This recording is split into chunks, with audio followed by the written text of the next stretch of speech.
성경의 마지막 책 요한계시록을 보면요. 소아시아 지역의 7교회에 보내는 아주 특별한 편지들이 나옵니다. 오늘 우리는 바로 그 첫 번째 편지, 에베소 교회의 이야기를 한번 들여다보려고 해요. 과연 2000년 전의 그 경고가 오늘을 사는 우리에게는 어떤 의미가 있을까요? 당시 에베소는 정말 화려하고 또 우상숭배가 가득한 그런 대도시였거든요.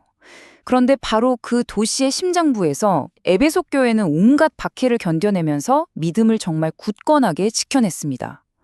누가 봐도 정말 대단한, 그야말로 모범교회였던 거죠.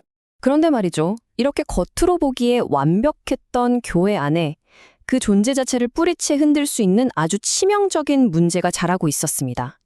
오늘 우리는 그 문제의 본질이 대체 무엇이었는지 한번 차근차근 따라가 보겠습니다.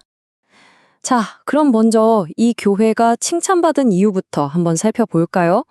무엇이 에베소 교회를 그토록 훌륭한 교회로 만들었을까요? 일단 이들은 정말 부지런했습니다.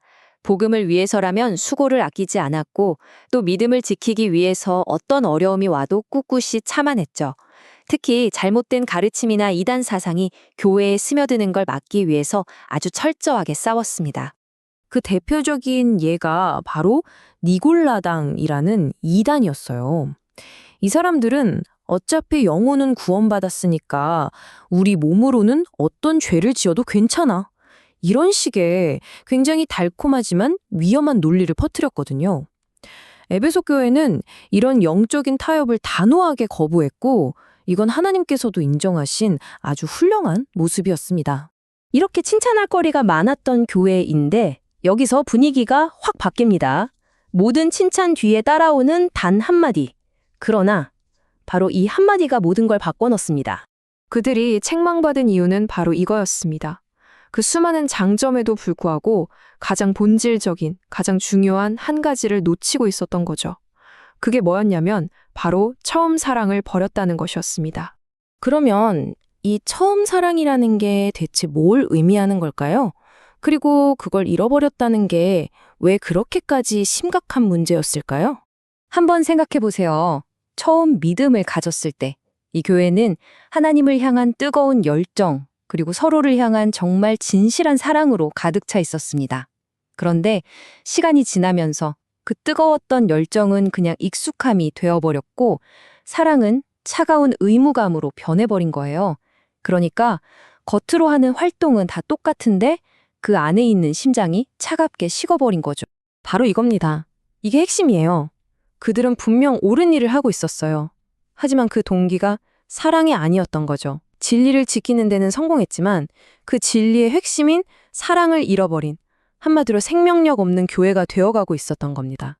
하지만 다행히도 하나님은 그냥 문제만 지적하고 끝나지 않으셨습니다. 이 치명적인 상태에서 벗어날 수 있는 아주 구체적인 회복의 길을 3단계로 알려주시죠. 해결책은 아주 명확합니다. 첫째, 기억하라. 우리가 얼마나 높은 곳에 있었는지, 얼마나 뜨거운 사랑을 가졌었는지 그걸 다시 떠올려 보라는 겁니다. 둘째, 회개하라.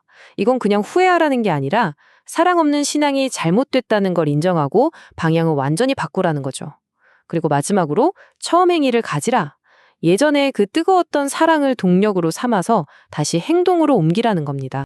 그런데 이 명령에는요, 정말 무서운 경고가 하나 따라 붙습니다. 만약에 이 명령을 따르지 않으면 과연 어떤 결과가 기다리고 있을까요? 이 경고의 핵심에는 촛대라는 상징이 등장합니다. 촛대가 뭐죠? 어둠을 밝히는 빛을 담는 그릇이잖아요. 그러니까 이 촛대는 교회가 세상에 복음의 빛을 비추는 그 본질적인 사명, 그 존재 이유 자체를 상징하는 겁니다. 그리고 이어지는 경고는 정말 무겁습니다. 회개하지 않으면 그 촛대를 그 자리에서 아예 옮겨버리시겠다는 거예요. 이건 단순히 교회 문 닫게 할 거야, 이런 차원의 이야기가 아닙니다. 교회가 더 이상 빛을 내지 못하는 존재의 의미를 완전히 잃어버린 공동체가 되게 하시겠다는 뜻이죠. 핵심은 바로 이거예요.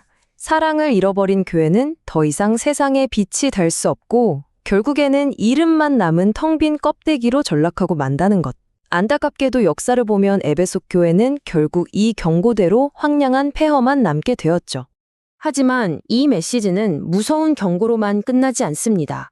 이 경고를 듣고 마음을 돌이키는, 이기는 자에게 주어지는 정말 놀라운 약속이 있거든요.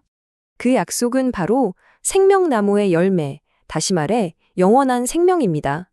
이 경고를 듣고 돌이켜서 처음 사랑을 회복하는 사람에게는 하나님과 함께하는 영원한 기쁨을 누리게 될 것이라는 궁극적인 희망을 보여주는 거죠. 에베소 교회의 이야기는 그냥 과거의 기록으로만 남아있지 않습니다. 오늘 이 메시지는 우리 한 사람 한 사람에게 직접 묻고 있는 것 같아요. 당신의 신앙은 지금 어떻습니까? 수많은 종교적인 활동과 봉사, 그 안에 가장 중요한 사랑이라는 심장은 여전히 뜨겁게 뛰고 있나요? 아니면 우리도 모르는 사이에 그 뜨거웠던 열정은 다 식어버리고 껍데기만 남은 건 아닐까요?